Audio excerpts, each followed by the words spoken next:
Assalamualaikum warahmatullahi wabarakatuh. Apa kabar anak-anak ibu semuanya? Semoga kalian selalu dalam keadaan sehat walafiat. Mari kita sama-sama berdoa. Semoga pandemi ini segera berakhir dan kita bisa kembali ke sekolah dan berkumpul bersama, melaksanakan aktivitas belajar seperti biasa, yang ketemu kawan-kawan, bercengkrama dengan para guru, sahabat dan lainnya. Anak-anak sekalian, nanti kalau begitu foto yang dikirim ke OSIS, jangan lupa sertakan data nama, tanggal, guru pemateri, serta judul materi yang sedang kalian simak pada hari ini. Sebelum memulai penjelasan materi pada hari ini, perkenalkan, nama Ibu Auliani Oktora SPDI atau biasa dipanggil Ibu Aulia. Ibu di MA mengajar bahasa Arab untuk kelas 10 dan kelas 12. Dan Ibu juga di MA berlaku sebagai pembina OSIS. Baiklah anak-anakku sekalian, materi kita pada hari ini itu tentang berakhlakul karimah di era modern. Sebelum Ibu lebih jauh menjelaskan apa itu menjelaskan akhlakul karimah, sekarang Ibu akan menjelaskan tentang apa itu akhlak. Akhlak secara bahasa berasal dari kata al-huluk. Nih, yang tidak tahu tulisan al-huluk itu seperti ini nah ya. Nih, al-huluk. Al-huluk itu artinya tabiat, budi pekerti, dan kebiasaan. Secara istilah, akhlak berarti sesuatu yang melekat pada jiwa manusia yang daripadanya lahir perbuatan-perbuatan yang mudah tanpa melalui proses pemikiran, pertimbangan ataupun penelitian. Ya, itu akhlak. Cakupan akhlak ada 4 ya. 1, hubungan manusia dengan dirinya. Contohnya tidak berbuat zalim kepada diri sendiri. Misalnya tidak merokok. Merokok itu kan membahayakan diri sendiri. Tidak memakai narkoba, tidak berpakaian seksi. Itu contoh akhlak kepada diri sendiri. Ya. Hubungan manusia dengan Allah. Manusia adalah makhluk ciptaan Allah. Jadi sudah seharusnya manusia berakhlak kepada Allah dengan apa? Dengan mentaati perintahnya dan menjauhi segala larangannya.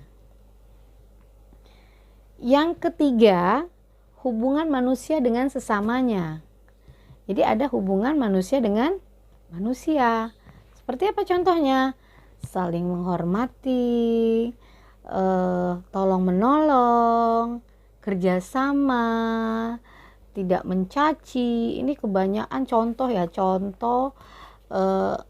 yang selalu Ibu jumpai. Dengan mudahnya ada anak-anak yang ngomong, lolo ini kau. Itu dia tidak ngerasa yang dikata itu mak mano tuh perasaannya. Ya. Terus omongan-omongan kotor lainnya, misalnya omongan-omongan yang seluruh isi kotak sampah itu keluar, terus isi kebun binatang itu keluar, dia manggil julukan-julukan untuk kawannya, ya. Ada lagi misalnya namanya Ibrahim, tapi dipanggilnya apa? Baim. Namanya Ismail, panggilnya Mael. Padahal kan itu sudah orang tuanya melahirkan dengan memberi nama anak itu, pasti itu sudah ada niat-niat baik. Tapi dengan mudahnya mulutmu itu manggil dengan gelar-gelar yang tidak bagus. Itu akhlak yang tidak terpuji. Yang keempat, cakupan akhlak yang keempat adalah hubungan manusia dengan alam lingkungannya. Contohnya gimana? Contohnya tidak merusak alam, tidak membakar hutan, menjaga kebersihan lingkungan. Karena kalau alam itu bersih, itu akan kembali kepada diri manusia itu sendiri. Dan cakupan-cakupan akhlak itu sudah Allah muatkan dalam Al-Quran dan hadisnya. Ya, jadi kita sebagai sesama manusia, sebagai manusia hendaknya berakhlak. Apa tadi akhlak? Akhlak itu sesuatu yang melekat pada jiwa manusia yang darinya pada lahir perbuatan-perbuatan yang mudah tanpa melalui proses pemikiran, pertimbangan, dan penelitian. Lanjut, sekarang pengertian tentang akhlakul karimah. Akhlakul karimah adalah akhlak yang terpuji terhadap Allah, sesama manusia, dan lingkungannya. Sekarang, apa itu akhlak terpuji kepada Allah?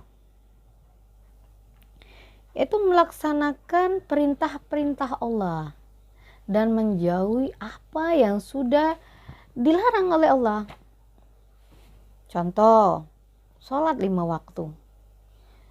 Sholat 5 waktu itu wajib. Sudah ditekankan oleh Rasulullah bahwa anak-anak yang umur 10 tahun yang tidak melaksanakan sholat itu harus dipukul.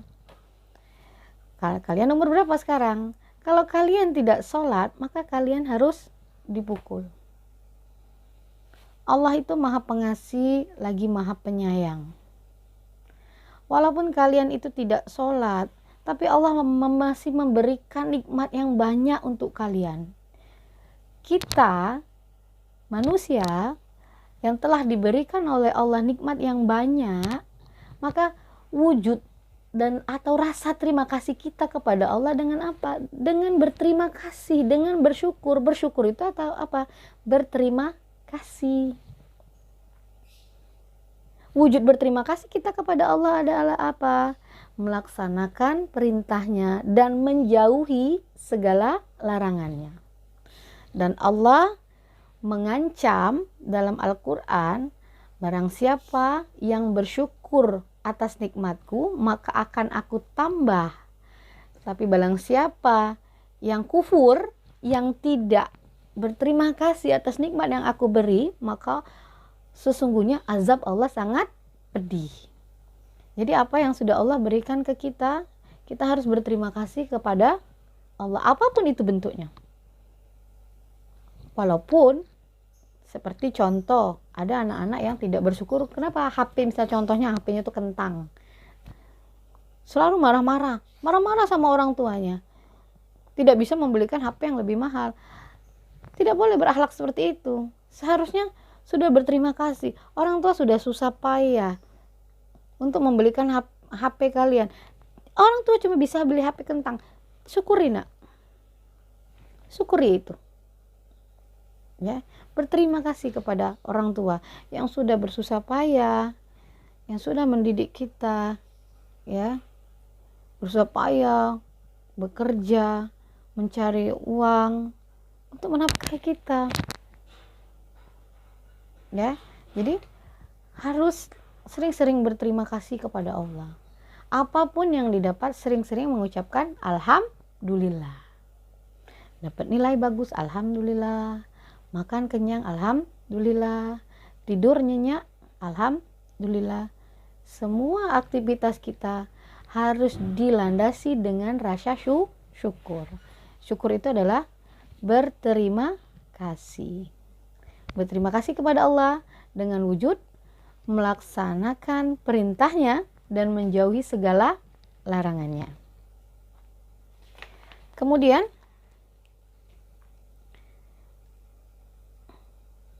akhlakul karimah terhadap manusia kepada sesama manusia yang meliputi yaitu 1, husnuzon. Husnuzon ini ada 2. Husnuzon artinya berbaik sangka. Berbaik sangka kepada Allah dan berbaik sangka kepada sesama manusia. Contoh berbaik sangka kepada Allah. Allah sudah memberikan kita contoh HP HP istilahnya sekarang HP kentang. Kenapa Allah tidak bisa berikan HP yang lebih besar lagi? Kita berbaik sangka, oh mungkin Allah ya, menyuruh kita untuk bisa lebih bersyukur kepadanya, untuk selalu berusaha menabung agar bisa kita memiliki kita punya impian apa-apa tuh bisa kita miliki dengan usaha kita. Jadi jangan selalu bersuuzon, tapi harus berhusnuzon, selalu berbaik sangka apa yang sudah Allah tetapkan kepada kita, apapun yang terjadi. Terlahir dengan keadaan kulit hitam, harus disyukuri. Yang penting apa? Sehat. Disyukuri. Apa yang Allah sudah berikan sama kita disyukuri. Oh ya Allah, kenapa berikan aku kulit yang hitam sedangkan kawan aku kulitnya putih? Disyukuri. Kenapa? Mungkin kita tinggal di daerah yang mataharinya itu sangat terik. Jadi kulit kita agak eksotis, agak hitam. Coba kalau kulit kita putih, tinggal di tempat yang panas, bukan lagi hitam, itu akan terbakar. Karena apa? Biasanya kulit putih itu sangat sensitif. Jadi semuanya itu harus berhusnuzon, harus berbaik sangka kepada Allah. Ya. Terus berhusnuzon kepada sesama manusia, berbaik sangka kepada sesama manusia. Contoh, kawan, kita janjian sama kawan datangnya terlambat, mulai kita berbaik sangka, oh dia sudah ingkar janji, katanya janjinya datang jam sekian, taunya jam sekian masih belum datang. Kita harus berhusnuzon, berbaik sangka, oh mungkin dia lagi ada gawe yang tidak bisa ditinggalkan. Oh mungkin di jalan dia ada halangan. Jadi selalu berbaik sangka. Hati ini selalu dilatih untuk selalu berbaik sangka. Kalau hati ini selalu dilatih untuk selalu berbaik sangka, insya Allah apapun yang terjadi dalam hidupmu dari sini ke depan, engkau akan selalu berbaik sangka, selalu berhusnuzon apapun yang terjadi. Jadi dari sekarang hatinya mulai dilatih ya untuk selalu berbaik sangka. Oke. Yang kedua, cakupan akhlakul karimah kepada sesama manusia. Yang kedua adalah qanaah. Qanaah itu tulisannya Q-A-N-A. Tanda petik AH. Qanaah. Apa itu qanaah? Qanaah itu artinya merasa cukup. Ya. Merasa cukup. Jadi apapun yang diberikan Allah kepada kita, apa yang sudah dicukupi oleh orang tua kepada kita, kita selalu merasa cukup. Perasaan cukup itu adalah implementasi dari rasa syukur kita kepada Allah. Rasa terima kasih kita kepada orang tua. Sedangkan yang ketiga, ikhlas. Oke, sudah paham semua ya apa itu arti ikhlas?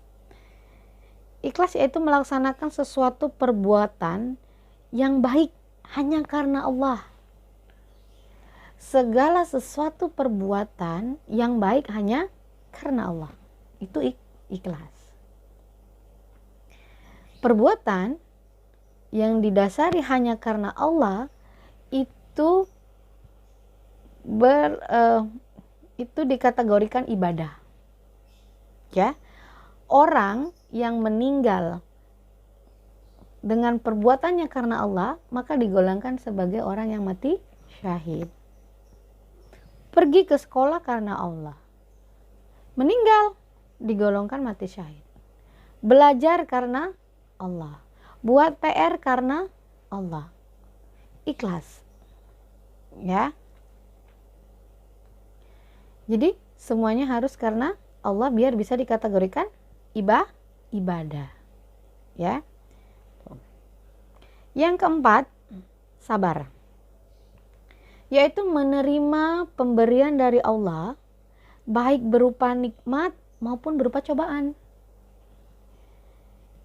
Sabar, yaitu menerima pemberian dari Allah, baik berupa nikmat maupun cobaan.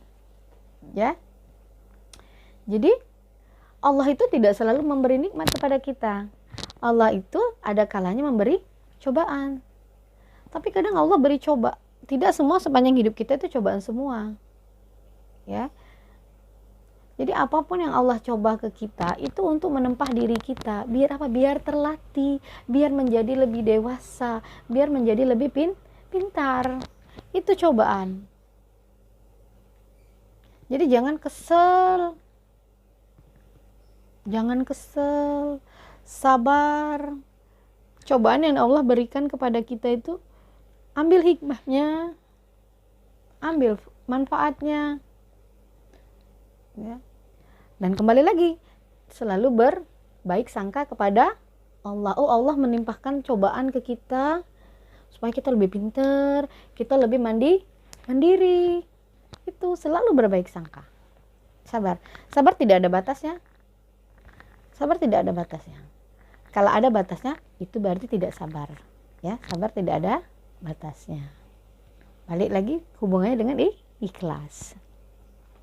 Yang kelima, istiqomah, yaitu teguh pendirian terhadap keyakinan. Contoh, kalian sholat 5 waktu, istiqomah untuk selalu melakukannya. Jangan tergiur akan bisikan-bisikan setan.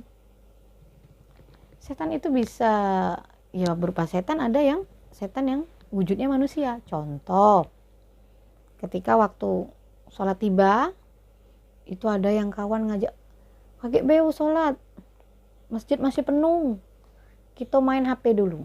Kakek kalau masjidnya lah sudah tidak penuh lagi, kita baru sana. Itu jangan didengarkan, ditinggalkan. Itu adalah setan yang berwujud manusia. Contoh lagi, ya, gitu. Di istiqomah selalu berbuat baik, istiqomah untuk selalu berakhlak baik, tidak rugi, nak.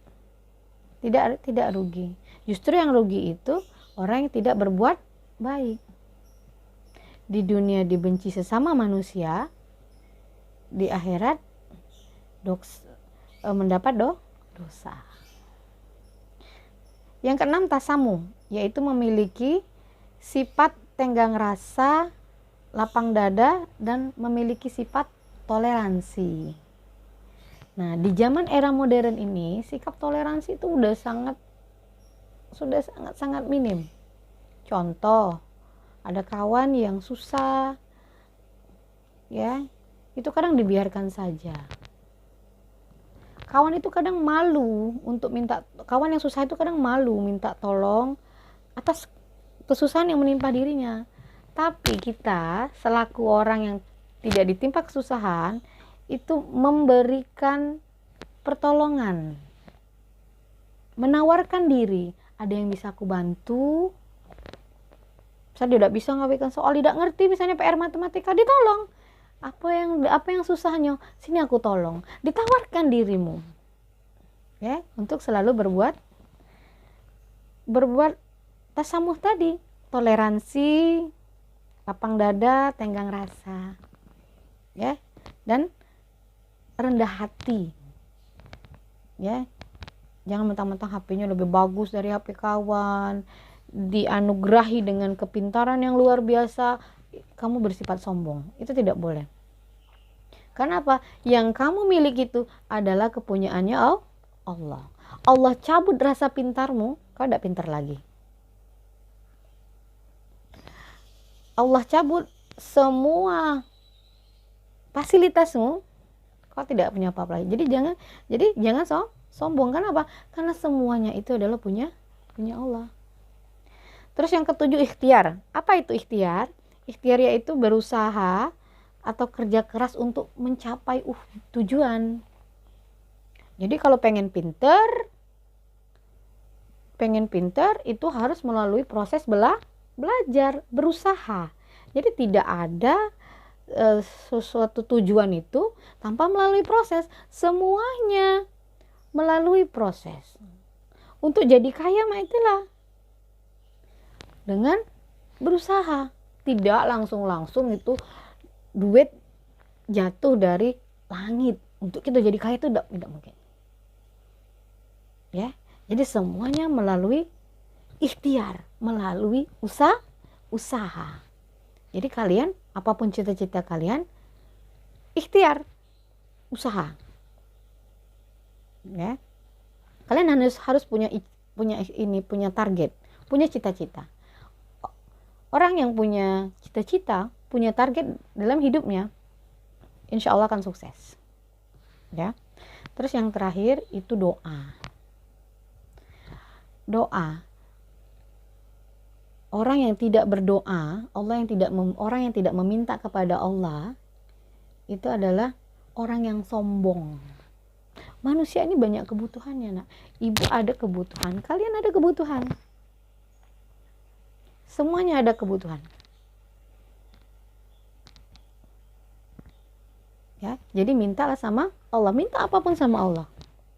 Allah akan berikan dengan cara-caranya Allah. Mungkin sampai di sini dulu materi Ibu kali ini. Semoga bermanfaat buat kalian semua. Jangan lupa nanti begitu share foto, sertakan nama kalian, nama guru pemateri, kemudian tanggal dan judul materi, dan sertakan kelompok. Jadi ada 5 data yang kalian harus sertakan dalam pengeseran video. Ibu akhiri, sampai ketemu lagi di sekolah. Ibu akhiri, assalamualaikum warahmatullahi wabarakatuh.